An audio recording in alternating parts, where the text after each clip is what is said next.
तो आज का जो हमारा पहला क्वेश्चन है वो है प्रत्युपकार में कौन सी संधि है। तो अगर किसी वर्ण के किसी शब्द के दूसरा या तीसरा वर्ण से पहले अगर कोई भी आधा अक्षर आ जाता है तो वहाँ हमने देखा था कौन सी संधि होती है, यण। ये ट्रिक है और ये 99.9% केस में काम आएगी, 100 में काम नहीं आएगी, है ना।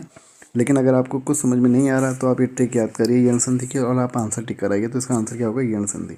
चलो ये तो ट्रिक की बात होगी। अगर नियम क्या कहता है, ई प्लस भिन्न स्वर।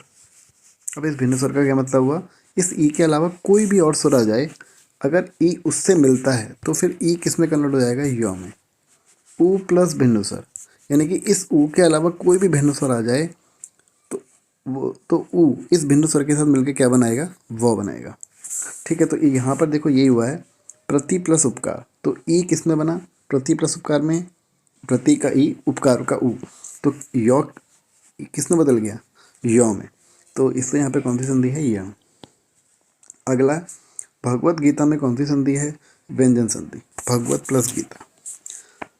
अगला क्वेश्चन है सप्तऋषि में कौन सी संधि है, स्वर संधि है। अच्छा, स्वर संधि में भी कौन सी संधि है आपकी, तो आप लोगों ने देखा था ई प्लस सॉरी अ प्लस ई क्या बनता है, उसमें ए बनता है। ठीक है ना। अगर मैं आ प्लस ऋण जोड़ दूँ, क्योंकि इसमें ई और ऊ और ऋण तीन ही होते हैं, अगर ये आ के साथ ऋण जुड़ जाएगा तो क्या बनेगा, आर। तो इसीलिए महर्षि में कौन सी संधि होगी आपकी, या सप्तऋषि में कौन सी संधि होगी आपकी, स्वर संधि।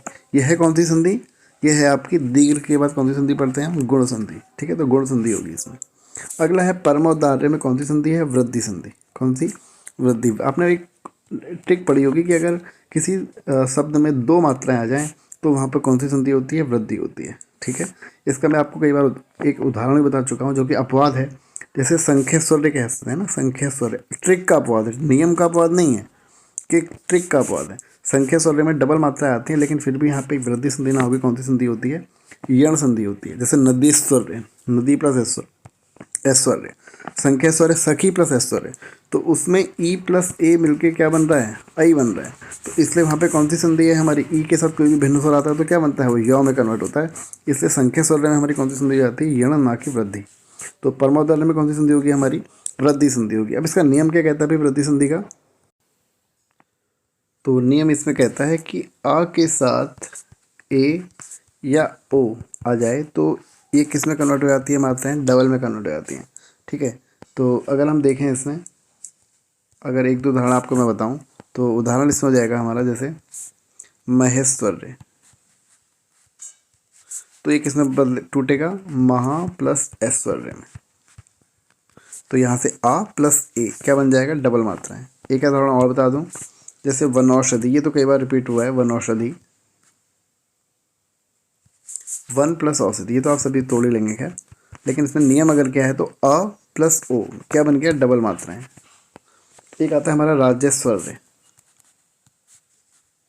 राजा प्लस ऐश्वर्य, तो आ प्लस ए क्या बन गया, डबल मात्राएं। तो यहाँ पे कौन सी संधि हो गई हमारी, वृद्धि। तो नियम याद रखना, आ के साथ ए या ओ अगर मिल जाए तो वहाँ पे आपकी डबल मात्राएं बनती हैं। ठीक है, तो ये था इसका नियम। अगले क्वेश्चन की बात करेंगे अगर हम, तो वो कहता है भाई उद्धरण में कौन सी संधि है। तो उद्धरण में कौन सी संधि होगी, व्यंजन संधि होगी। पूरा डिटेल में अगर आपको देखना है तो आपको प्लेलिस्ट में हिंदी ग्रामर में आपको व्यंजन संधि का आपको वो मिल जाएगा। व्यंजन संधि आपको पूरा चैप्टर एक पूरे की पूरा एक वीडियो बना रखा है इसके ऊपर, तो वो आप जाकर जरूर देखिए, इससे आपको पूरे कॉन्सेप्ट क्लियर हो जाएंगे, व्यंजन और विसर्ग दोनों के। अगला है हमारा छत्र छाया। छत्र छाया में कौन सी संधि होती है, व्यंजन संधि होती है। अगर आपको एक ट्रिक और बता दूं, जहाँ भी आपको च और छ देखने को मिले तो 90% केस में वहाँ पर आपकी व्यंजन संधि होती है, क्योंकि च और छ एक साथ तभी आते हैं व्यंजन संधि में। अगला है तथापि। तथापि में कौन सी संधि होगी, दीर्घ संधि होगी, तथ प्लस अपि, तथा प्लस अपि, तो तथापि में दीर्घ संधि होगी। नदम्ब में कौन सी संधि होगी, नदम्ब में आपकी होगी यण संधि होगी, प्लस भिन्न स्वर या, ऊ प्लस भिन्न स्वर वा, ल प्लस भिन्न स्वर ला, से लाकृति होता है। लाकृति कैसे टूटेगा, ला प्लस आकृति तो ल हो जाता है, ल प्लस आकृति सॉरी, तो लाकृति बन जाता है। इसमें भी कौन सी संधि होगी आपकी, यण संधि होगी। अगला क्वेश्चन है हमारा उल्लास। एक क्वेश्चन तो यहाँ से ये आता है कि भाई उल्लास किसका तद्भव है, तत्सम है, तो यह है उल्लास का। उल्लास का तत्सम शब्द क्या है, उल्लास। तो कौन सी संधि होती है इसमें, व्यंजन संधि होती है। मृगेंद्र, मृगेंद्र किसका पर्यायवाची है, शेर का यानी कि शार्दुल का, है ना। तो कौन सी संधि है इसमें, गुण। अगर गुण संधि के नियम की अगर हम बात करें तो हम बात कर चुके हैं वैसे कई बार। तो इसमें आपको देखने को मिलता है अ के साथ अगर ई आ जाए, ऊ आ जाए या रेड आ जाए तो किसमें बदल जाता है वो आपका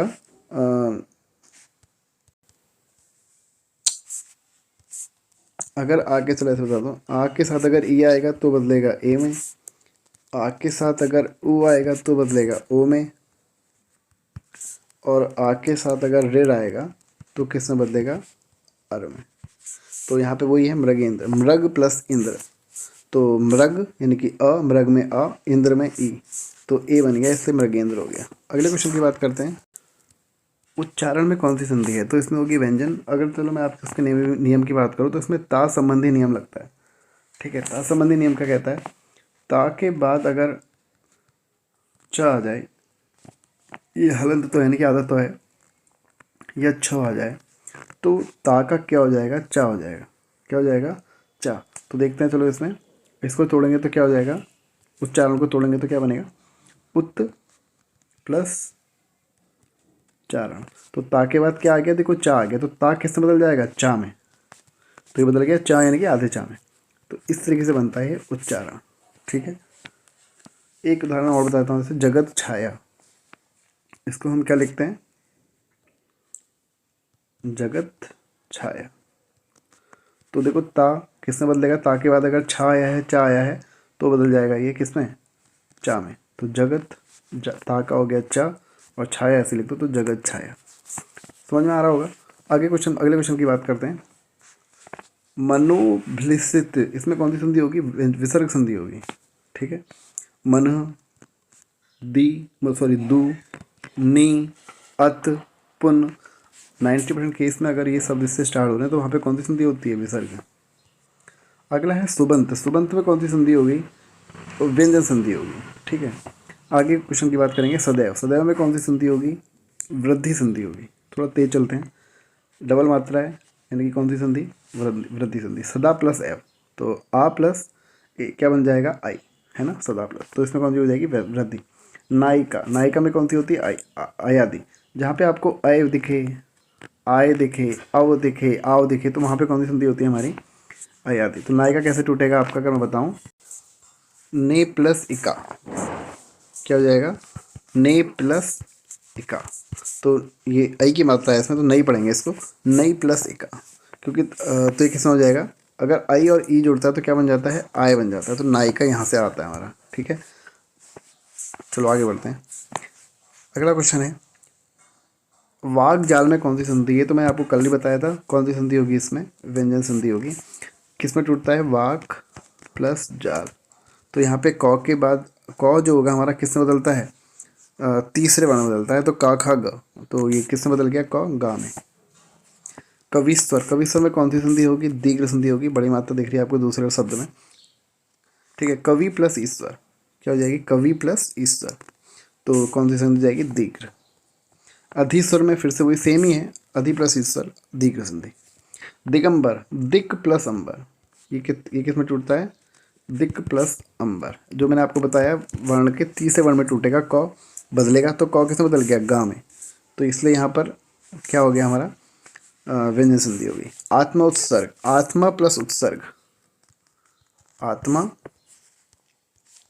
प्लस उत्सर्ग, आत्मा में माँ प्लस उत्सर्ग, तो आ प्लस ऊ किस में होता है, गुण में। गुण में और क्या होता है, आ के साथ ई होता है, ऊ होता है और ऋ होता है गुण में। तो किस में बदल जाता है वो, गुण संधि इसमें होती है। अगला है भवन में कौन सी संधि है, तो अव आ गया, अव आएगा, आय आएगा, आव आएगा, तो कौन सी संधि होगी उसमें, अयादि। तो इसका अगर टूटेगा तो किस में टूटेगा, भो प्लस अन। ठीक है, भवन। चलो अगर ये एक शब्द होता, अगर शब्द वैसे है नहीं, अगर मैं बताऊँ भावन होता अगर, तो क्या होता, जैसे भव में अभी तक हमने एक मात्रा लगाई थी, तो यहाँ मात्रा बढ़ी तो यहाँ भी मात्रा बढ़ा देना, भाव प्लस अन, तो इसमें होगी हमारी अयादि संधि। अगला क्वेश्चन, ये पिछले क्वेश्चन का आंसर था, याद। अगला है हमारा परोपकार। परोपकार में कौन सी संधि होगी? गुण। कैसे? पर प्लस उपकार। इसमें आपको कहीं कहीं आपको व्यंजन संधि भी देखने को मिलेगी, अगर वो होगा तो वो भी सही आंसर होगा, लेकिन दोनों एक साथ देंगे नहीं, तो गुण संधि होगी इसमें। अगला है उज्ज्वल। पहले तो आपको बताना चाहिए उज्ज्वल लिखा कैसे जाता है, शुद्ध या अशुद्ध लिखा हुआ है वर्तनी के हिसाब से, तो कैसे लिखेंगे?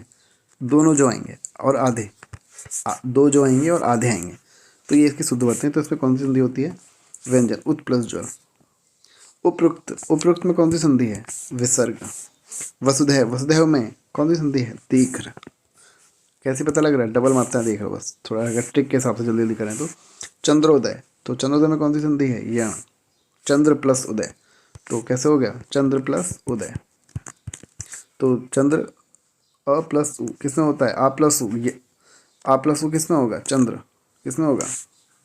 ये होगा आपका यण में। तो इसमें क्या हो जाएगा आपका? यण संधि हो जाएगी। इसमें यण नहीं होगी, गुण होगी इसमें। चंद्र प्लस उदय, यानी कि अ प्लस उ के मिलकर क्या बनता है? ओ। तो ऐसे में कौन सी संधि होती है हमारी? गुण। ये गलत दिया है इसमें। अगला क्वेश्चन है हमारा, व्यर्थ में कौन सी संधि है? तो इस व्यर्थ में तो क्या व्यंजनी संधि होगी? दिगंचल, इसमें भी कौन सी संधि होगी? इसमें दीर्घ नहीं होगी आपकी, इसमें होगी आपकी व्यंजन संधि। दिक् प्लस अंचल होगा, तो व्यंजन संधि। अगला है स्वयं भूदय। स्वयं भूदय में कौन सी संधि होगी आपकी? इसमें आपकी व्यंजन नहीं होगी, गलत दिया हुआ है, दीर्घ संधि होगी, ये भी गलत है। अगला क्वेश्चन है हमारा, यशोदा में कौन सी संधि होगी? इसमें होगी आपकी विसर्ग संधि। अगला है यद्यपि। यद्यपि में कौन सी संधि होगी आपकी? यण संधि। तो इस वीडियो में इतनी ही बात करते हैं, इससे आगे के क्वेश्चन अगले वीडियो में करेंगे। तो आप वीडियो को एक बार लाइक कर दीजिएगा, चैनल को सब्सक्राइब कर दीजिएगा। Thank you.